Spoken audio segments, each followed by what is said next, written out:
everyone, welcome back. Today I am going to go over the next steps in making the Book of Shadows.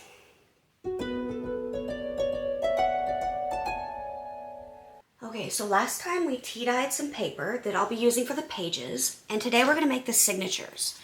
So if you're not familiar, the signatures are each set of these pages, each little bundle. There's 5 of them in this book, and there will be 5 in the new book I'm making, but each one of those bundles is considered a signature. Now, the reason I like to make the signatures before I make the cover is that way I can make sure to get all the paper I want and that the spine of the book will be wide enough. I'm worried, it's happened before, that if I make the spine and the whole cover first and then make the signatures, I had planned on putting certain paper in that then ends up not fitting. So I'm going to go ahead and make these signatures first. Okay, so to start off, I have got some of the papers I tea-dyed. This is a coffee filter.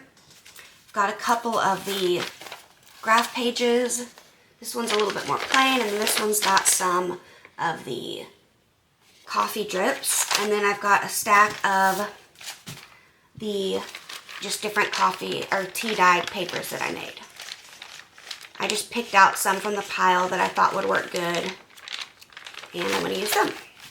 Then in addition to this stuff, what I'm going to do is, I found this paper in my stash. It's just an 8.5 by 11 that's like made to look all old and vintage. It looks like it's wrinkled. It's not, but it's got like a wrinkledy look to it, and then it's got the darker edges. I thought that was pretty, so I'm going to use that.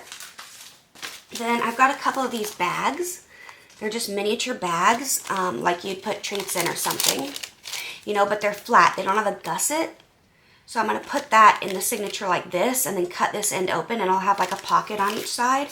So I've got 2 like this. I'll probably only use 1, but I've got 2. Then I've got this one that's got some writing and stuff on it that I thought was pretty cool. Then I'm going to use some scrapbook papers. So I chose some kind of based on the color scheme and everything of the fabric that I'm going to use for the cover. So this is the fabric I decided to use for the cover. It's like mushrooms and kind of foresty leaves, berries, a snail with a black background, and then it looks like it is embroidered. It's not, but it's just flat, but it's got a print like it's embroidered.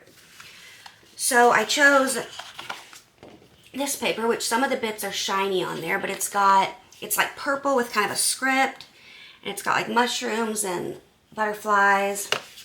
Then this is purple with a script, and it's got like it's kind of raised, like you can feel it a bit. And those are more cardstocky.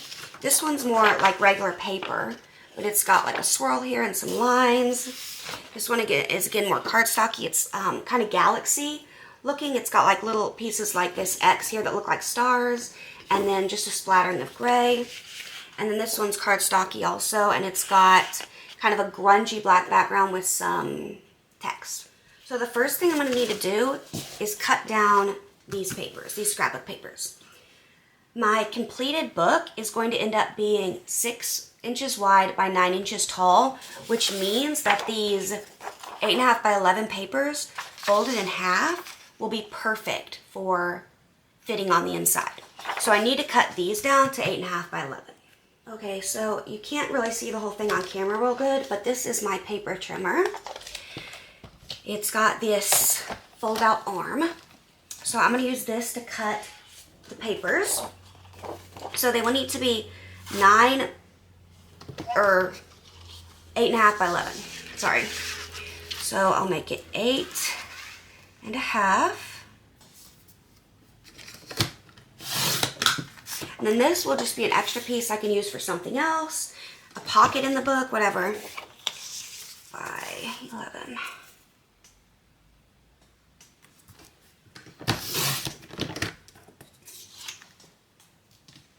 Okay, so I'm just going to go ahead and cut all the papers, and I will be back in a moment.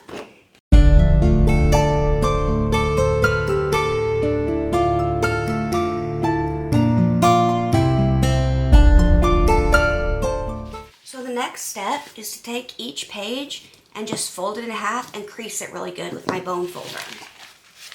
So that part's pretty simple. You just decide kind of which side you want on the inside, which side you want on the outside, and you just fold it in half.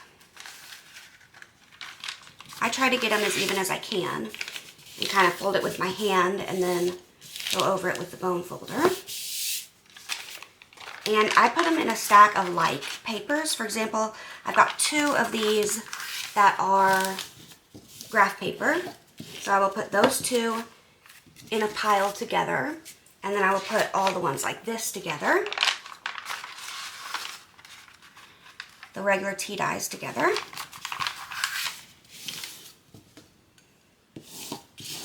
And then I'll have all the scrapbook papers together. And then I can start making the signatures and pulling from each pile. I will see you back here when I'm done folding.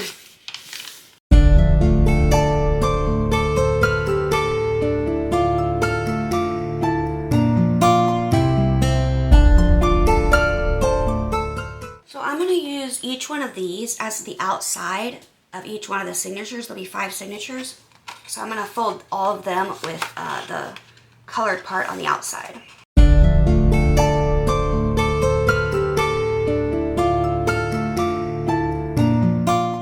Okay, so I have each type of paper in its own stack. This is that one specialty paper. These are 2 tea-dyed ones that have a little bit of the doily pattern on them.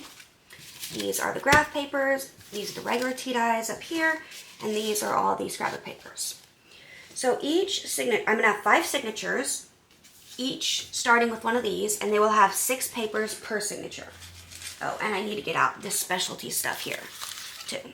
So I'm going to start with this one, and then you just take and you just put it inside whichever one you want next. So I'll do one of those, maybe one of these next. And then another one of these, a lighter one this time, since those 2 are pretty dark.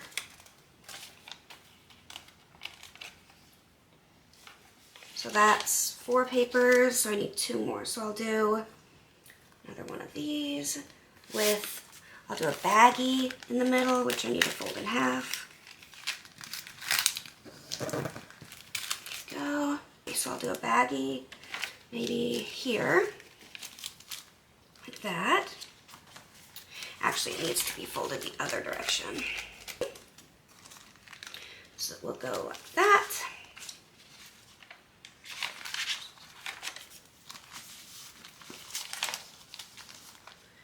And then maybe I'll do one of these, or I'll just do one of these. Okay. Here's one signature done. And you just kind of keep going like that.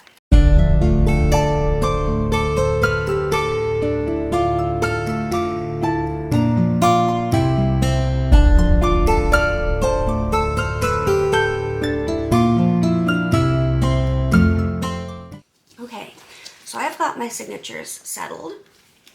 I'm going to do it where I have 3 that are more black on the outside and 2 that are more purple. So it'll go black, purple, black, purple, black.